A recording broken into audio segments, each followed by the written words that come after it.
দুলাল ভাই হাইটটা আর হজে যাবে না। দুলাল ভাই এখন বাংলাদেশে থেকে বিমানে হজ করতে যাবে। সবাই দোয়া করবেন দুলাল ভাইয়ের জন্য। সবাই এই ভিডিওটা দেখেন। দর্শক, পায়ে হাঁটা হজ যাত্রীর হঠাৎ করে হাঁটা বন্ধ হয়ে গেছে। উনি কিন্তু আর যাতায়াত করবেন। আপনি কি থেমে গেছেন, আর হাঁটবেন না? জি, এখনকার মতো বর্তমান থেমে গেছি আমি। মানে কি জন্য?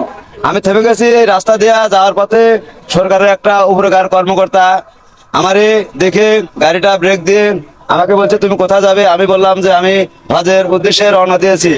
এ বলে যে পায়ে হেঁটে যাবে। আমি বলছিলাম যে জি পায়ে হেঁটে। আমাকে বলছে যে আমি বিমানের টিকিট করে দেই। তাই আমি বলছিলাম না, আমি বিমানের টিকিট দিয়ে যাব না, আমি পায়ে হেঁটে ফরজ হজটা করবো। সেক্ষেত্রে আমাকে বলছে তোমার কি কি কাগজপত্র আছে। আমি কাগজপত্র দিয়েছি, আমার কাছে যা যা আছিল এগুলা সব প্রসেস করে দিয়েছি। সে বলেছে যে কিছুদিনের মধ্যে, অল্প কিছুদিনের মধ্যে আপনাকে আমরা দেশের পক্ষ থেকে এবং উনি হেল্প করে আমাকে ভিসা দিবে, এ কথা আমাকে বলছে।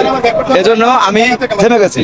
এখন আপনি কি আপনার বাসায় চলে যাবেন না ঢাকা চলে যাবেন? জি না, জি না, জি না, আমি এখন আমাকে ওই যে স্যারে বলছে যে তোমার ওই ঢাকায় যা লাগবে এই জমা দিতে, পাসপোর্ট জমা দিতে। আমি এখন পাসপোর্ট জমা দিতে যাব।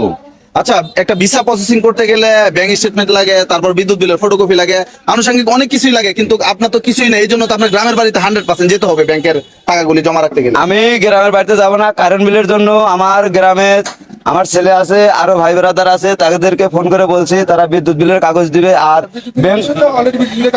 ব্যাংকটাও চলে আসছে। কিন্তু ব্যাংকের বিষয়টা যে উনি বললো যে গ্রামের যে ব্যাংকের বিষয়টা হচ্ছে উনি যেহেতু একটা মহৎ উদ্দেশ্যের জন্য বের হয়েছে, উনি তার বাসা ব্যাক করতে পারবে না। ওনার নিজ জেলায় যে কোনো একটা ব্যাংকে থেকে উনি ব্যাংক অ্যাকাউন্ট করবে।